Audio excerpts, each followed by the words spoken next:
Welcome to today's episode in our journey to Tetelestai.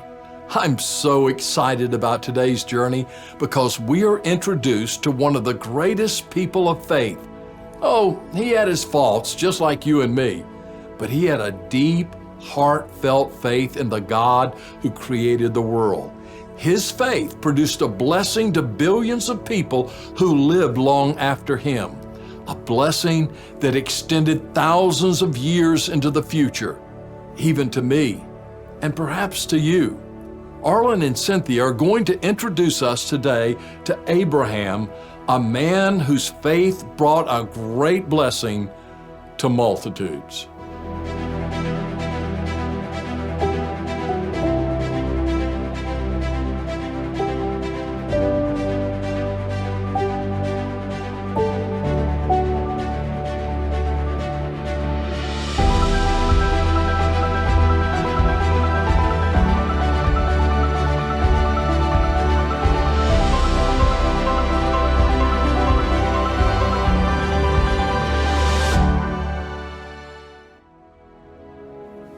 After the flood, Genesis chapters 9 through 11 tell us that Noah lived for another 350 years.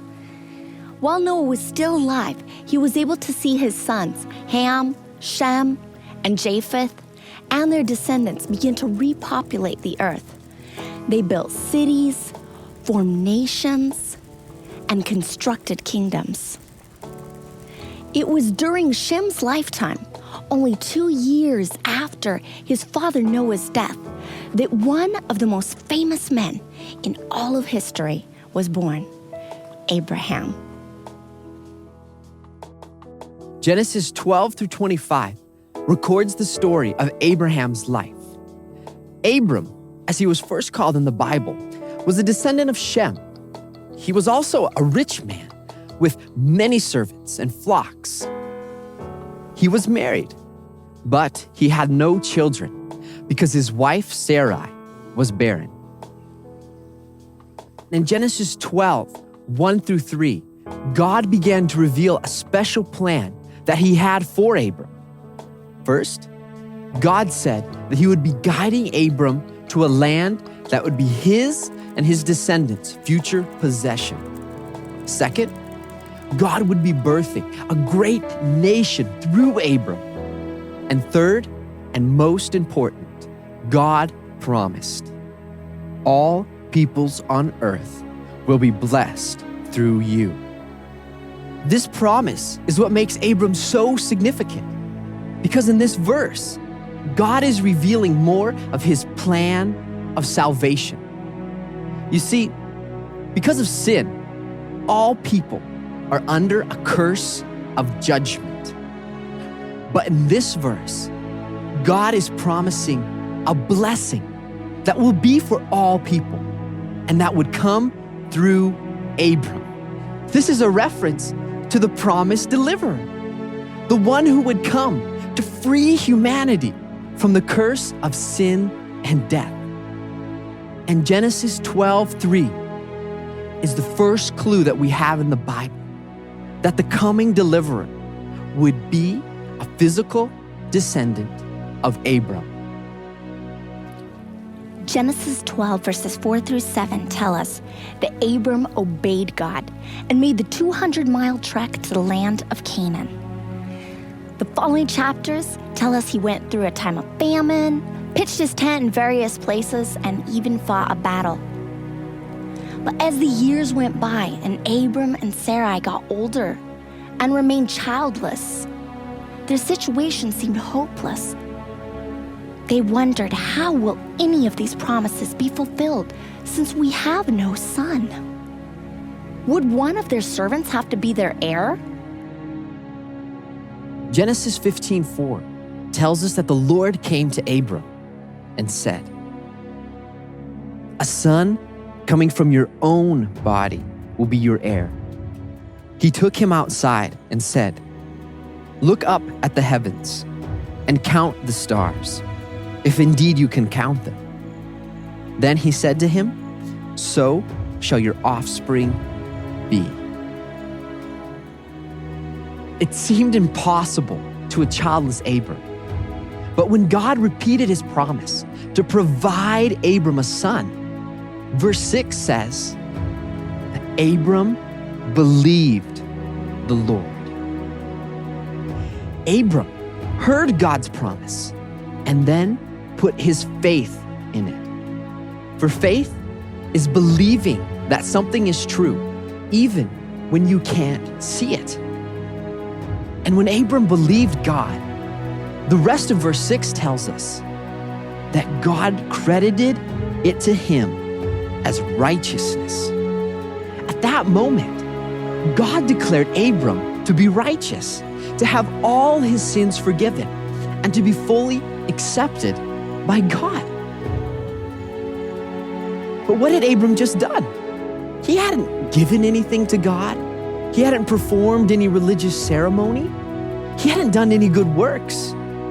Yet God said Abram was righteous simply because he believed God's promise. Oh, how wonderful! God had a plan and a promise for all mankind, and Abraham wrapped his arms around them by faith. It resulted in a blessing to multitudes of people for all generations.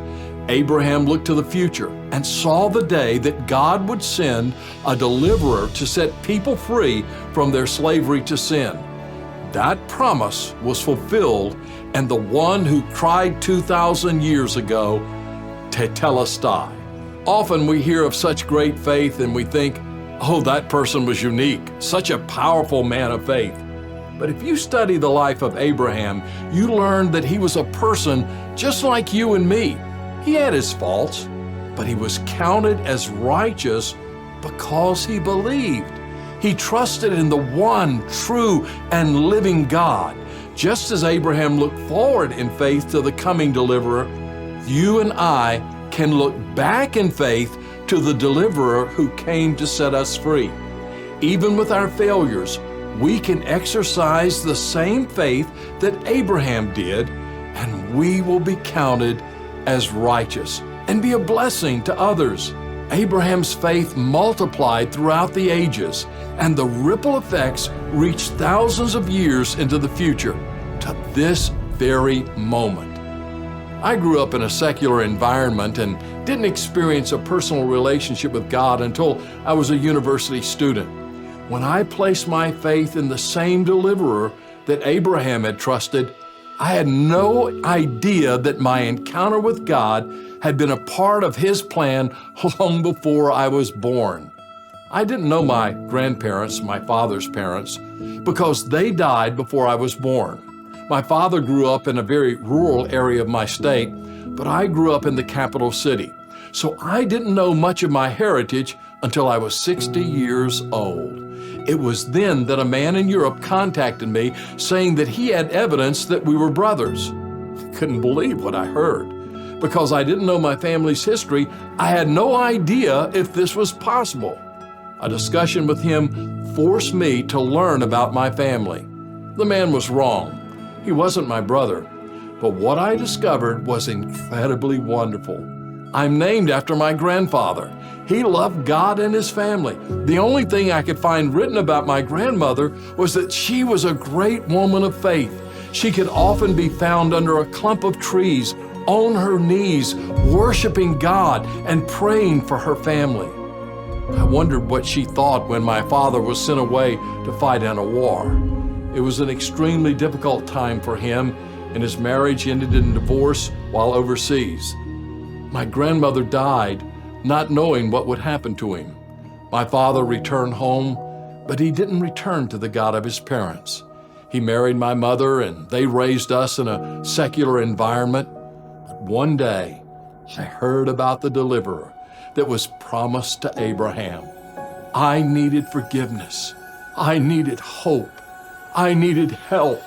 And I called on the one in whom Abraham believed. My life was never the same. After God changed my life, I wanted my family to know the love of God that I had experienced. I prayed for them. Not long before my father died, two men came by our home and read the Bible to my father. They prayed with him, and he opened his heart to the deliverer. I was with my father when he passed. He stepped into eternity with peace in his heart. After I learned about my praying grandmother, joy filled my heart. My grandmother didn't see the answer to her prayers, but she believed. She trusted God, and God did so much more than she asked. He forgave her son, my father, but he also transformed a grandson that she never met, a grandson named after her husband. That grandson has been to more than 80 countries telling people about the deliverer in whom Abraham believed. Millions have heard the good news of God's love through the work of her grandson. As I think about the grandmother that I never met, I realize that she believed even though she didn't see the answer to her prayer. And her faith has produced a blessing to millions around the world who have heard me proclaim the gospel, the wonderful love of God. A wealthy man named Abraham believed the promise of God, and millions have been blessed. A poor grandmother believed the promise of God, and millions have been blessed. Rich or poor, believe the promise of God. Trust in the one who is the deliverer.